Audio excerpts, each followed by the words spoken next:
Yes dear, तो covalent bond में आयनिक character कैसे आ सकता है? मैंने कल एग्जांपल दी थी HCl की, कि जब दो डिफरेंट एलिमेंट्स इलेक्ट्रॉन शेयर करते हैं, दोनों की इलेक्ट्रोनेगेटिविटीज डिफरेंट है, तो इसकी वजह से क्या होता है कि एक एलिमेंट इलेक्ट्रॉन्स को अट्रैक्ट कर लेता है अपनी तरफ स्लाइटली, जिसकी वजह से उस पर पार्शियल नेगेटिव चार्ज आएगा और दूसरे पे पार्शियल पॉजिटिव। तो हम कहते हैं कि कोवेलेंट बॉन्ड में चार्जेस आने की वजह से आयनिक कैरेक्टर आ गया। So what is the reason? This is due to the electronegativity difference. Electronegativity का डिफरेंस होने की वजह से आपके पास जो है कैरेक्टर कौन सा आ गया? आयनिक कैरेक्टर आ गया। और इस टाइप के मॉलिक्यूल्स को हम क्या बोलते हैं? These are polar molecules. Polar molecule mean ऐसे मॉलिक्यूल्स जिनमें पॉजिटिव नेगेटिव दो ऑपोजिट एंड बन रखे हों, ठीक है, इनको पोलर मॉलिक्यूल कहते हैं। अब सपोज मैं आपको बोल दूंगी कि हाइड्रोजन मॉलिक्यूल है मेरे पास, क्या इस पे चार्जेस इंड्यूस होंगे?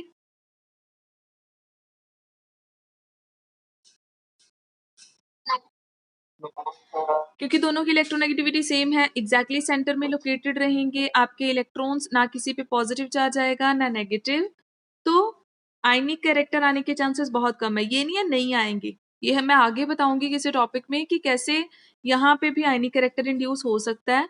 तो बेसिकली जो मॉलिक्यूल है ये क्या है? नॉन पोलर है, इलेक्ट्रोनेगेटिविटी का डिफरेंस बिल्कुल भी नहीं है, तो हम कह सकते हैं कि ऑलमोस्ट इसकी जो बॉन्डिंग है वो कोवेलेंट है, आयनिक कैरेक्टर नहीं है। क्लियर? तो दो टाइप के मॉलिक्यूल पता चल गए, polar non polar, on the basis of electronegativity difference. Now the question is how to measure this आयनिक कैरेक्टर। तो एक तो मैंने कल यही बता दिया था कि आप सिर्फ इलेक्ट्रोनेगेटिविटी का डिफरेंस चेक कर लेना। अगर इलेक्ट्रोनेगेटिविटी का डिफरेंस 1.7 आ रहा है तो कोवेलेंट बॉन्ड में 50% जो है वो आयनिक कैरेक्टर होगा, ठीक है, 50% आयनिक कैरेक्टर होगा।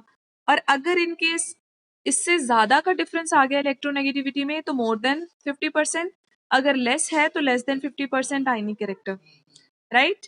लेकिन आपके पास एक टर्म है which is known as dipole moment.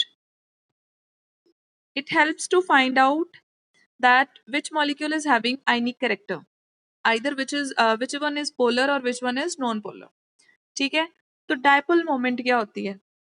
Dipole moment है कि देखो आपके पास मॉलिक्यूल्स के दो एंड बन गए, एक पे पॉजिटिव चार्ज आ गया एक पे नेगेटिव आ गया, तो डायपोल मोमेंट एक वेक्टर क्वांटिटी है, ठीक है, जिसकी डायरेक्शन होती है from from positive to negative. और इसको कैलकुलेट कैसे करते हैं डायपोल मोमेंट को? So it is calculated by dipole moment is calculated by the formula charge, जितना भी एक आयन पे चार्ज है वो multiplied by the distance between these two, क्योंकि चार्ज तो सेम ही है, पॉजिटिव जितना डेवलप होगा नेगेटिव भी उतना ही डेवलप हुआ होगा, तो पॉजिटिव नेगेटिव चार्जेस तो सेम ही आने हैं। कोई भी एक चार्ज ले लो, उसको दोनों की डिस्टेंस के साथ मल्टीप्लाई कर दो और आपके पास डायपोल मोमेंट आ जाएगी। अगर मॉलिक्यूल नॉन पोलर है तो चार्ज जीरो है और डायपोल मोमेंट भी क्या आती है? जीरो। और अगर मॉलिक्यूल पोलर है उसमें चार्जेस डेवलप होंगे तो डायपोल मोमेंट क्या आएगी? ग्रेटर देन जीरो, ठीक है। तो डायपोल मोमेंट एक क्राइटेरिया है टू मेजर द आयनिक character in the covalent bond. Is it clear?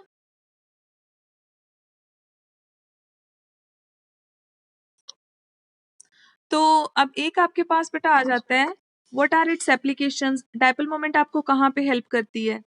तो आप कह सकते हो कि देखो जी डायपोल मोमेंट ने हमें पोलैरिटी ऑफ मॉलिक्यूल बता दिया, कौन सा मॉलिक्यूल पोलर है कौन सा मॉलिक्यूल नॉन पोलर है, ये हमें पता चल जाता है इजीली, ठीक है।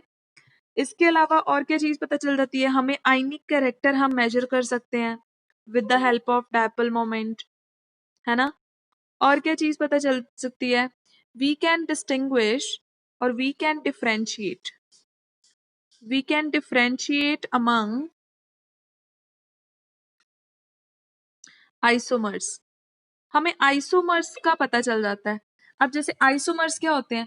आइसोमर्स आपके कुछ ऐसे कंपाउंड्स हैं, कोई दो कंपाउंड्स हैं जिनका फॉर्मूला सेम है लेकिन उनका स्ट्रक्चर डिफरेंट डिफरेंट है। अब जैसे मैं आपको दो आइसोमर लिख के बता रही हूँ, ठीक है,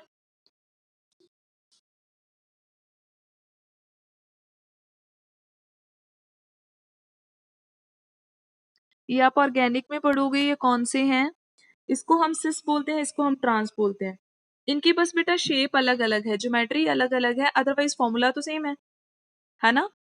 तो दोनों में से कौन सा पोलर है कौन सा नॉन पोलर है, ये आप कैसे बताओगे? विच one is polar which one is non polar? Carbon और क्लोरीन बॉन्ड दोनों पोलर हैं। कार्बन और क्लोरीन बॉन्ड में नेगेटिव चार्ज किस पे आएगा? क्लोरीन पे। और कार्बन पे कितना आ जाएगा? पॉजिटिव। यहाँ पे भी कार्बन पे पॉजिटिव, क्लोरीन पे नेगेटिव। तो एक डायपोल मोमेंट इस डायरेक्शन में आ जाएगी और एक डायपोल मोमेंट इस डायरेक्शन में आ जाएगी। दोनों ऑपोजिट डायरेक्शन में है, कैंसल आउट हो जाएगा। तो डायपोल मोमेंट क्या आ गई? 0।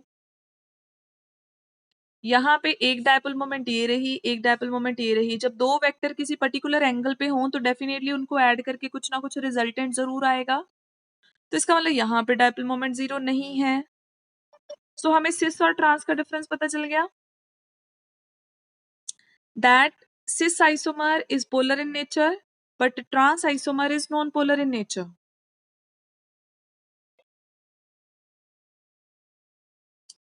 क्लियर हो गया बेटा?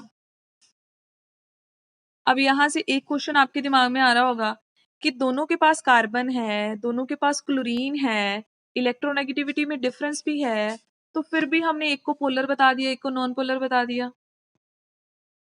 है किसी को ये डाउट या सब ठीक चल रहा है?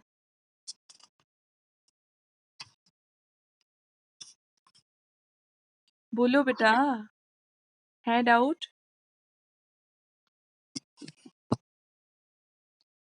आवाज आ रही है या आवाज आ ही नहीं रही है?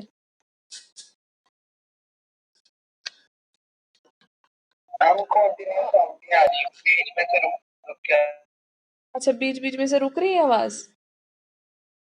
ओके,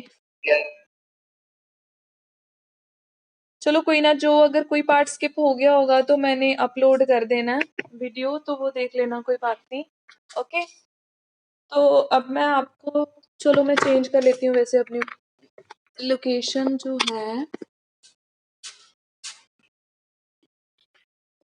अब डायपोल मोमेंट का मैं आपको एक चीज बताऊं कि देखो, जो डायपोल मोमेंट है उस केस में आपको ये तो पता चल गया कि इलेक्ट्रोनेगेटिविटी डिफरेंस होगा तो डेफिनेटली मॉलिक्यूल पोलर हो सकता है।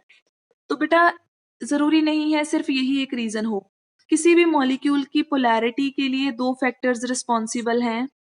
First, electronegativity difference. There should be electronegativity difference, लेकिन ये कंडीशन जरूरी नहीं है कि अगर होगी तो मॉलिक्यूल पोलर ही होना है। ठीक है, दूसरी कंडीशन भी है।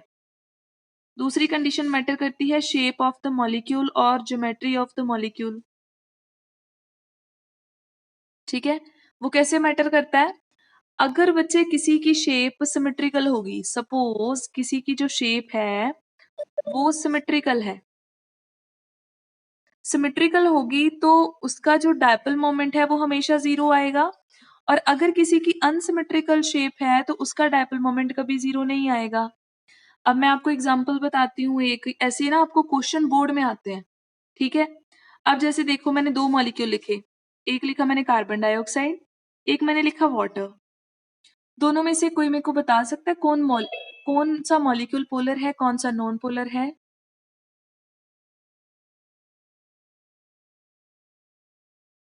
Who will explain?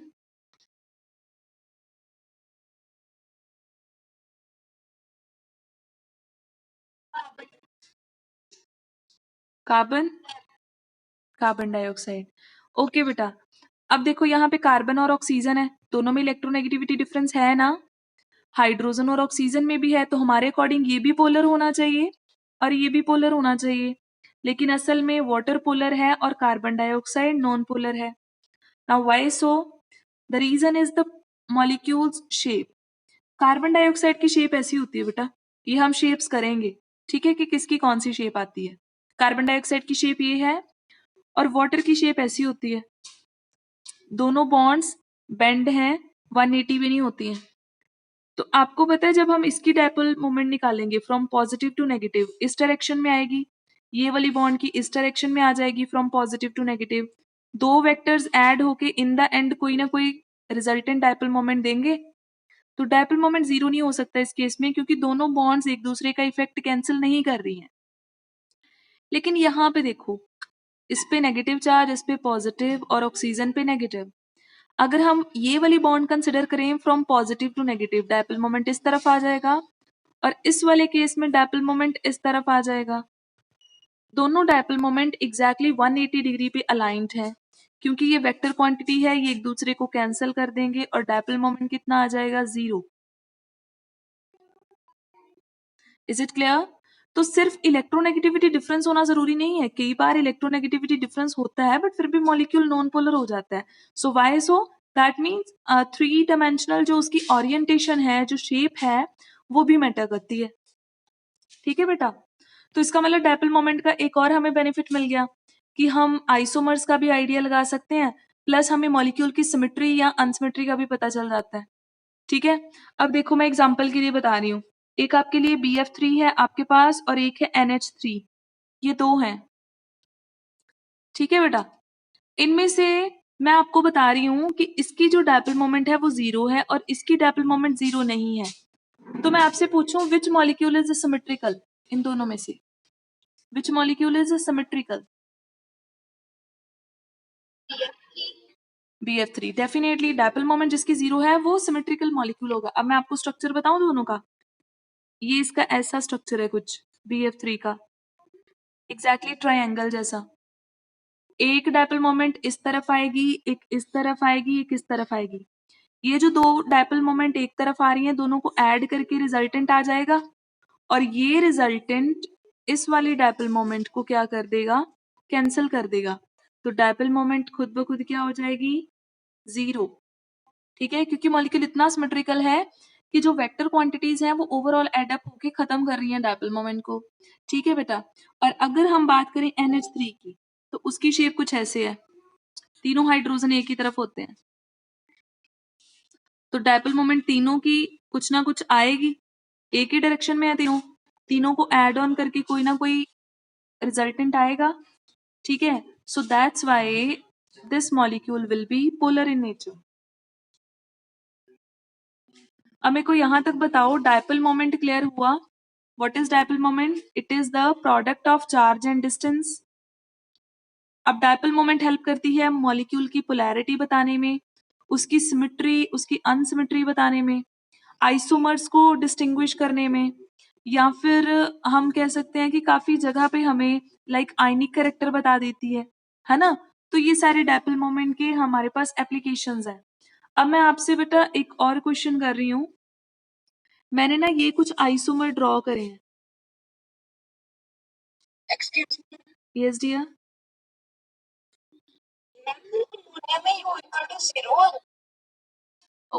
Not equal to 0, sorry. Thank you. अब इन दोनों में से देखो, और ये म्यू है बेटा, ठीक है? ये मैंने दो कंपाउंड्स ड्रॉ करे हैं, फॉर्मूला दोनों का सेम है। इसमें भी एक रिंग बनाई है, इसमें भी एक रिंग है, इसमें 2 क्लोरीन है, राइट साइड पे भी 2 क्लोरीन है, लेकिन दोनों की जो डायपोल मोमेंट है वो सेम नहीं होगी। अब मेरे को कोई बताएगा किसकी डायपोल मोमेंट 0 है, किसकी नॉट 0 है?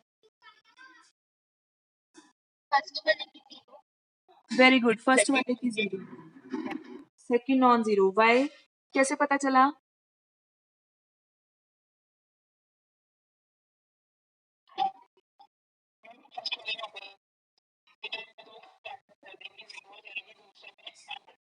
Yes, very good. इसकी डायपोल मोमेंट इस डायरेक्शन में आएगी, एक इस तरफ आएगी, दोनों कैंसिल। यहाँ पे एक इस तरफ, एक इस तरफ, और दोनों को मिला के नेट कुछ ना कुछ आ जाएगी। दूसरी चीज ये है, ये मॉलिक्यूल बहुत सिमेट्रिकल है। ठीक है? ये मॉलिक्यूल सिमेट्रिकल नहीं है। तो ये सारे आपके पास कुछ रिलेटेड टॉपिक्स हैं to the dipole moment. Hope आपको क्लियर हो गया होगा। तो अब एक क्वेश्चन आप खुद से करना, अमंग NH3 एंड NF3 दोनों का स्ट्रक्चर सेम है।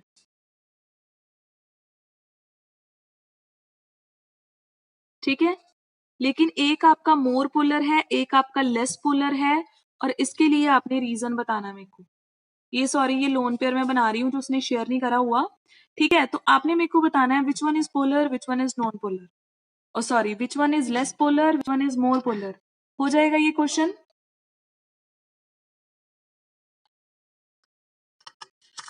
यस और नो?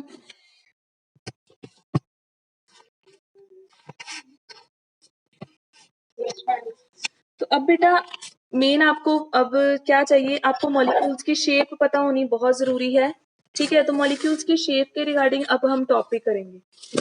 तो how can you decide the shape of A molecule? तो इसके लिए आपके पास एक थ्योरी है, ठीक है। आ,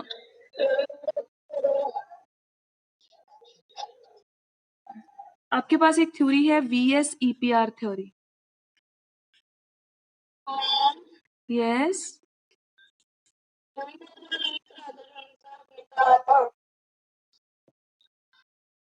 कौन सा बेटा? बेटा वो मैंने आपको क्वेश्चन दिया है फॉर योर होमवर्क,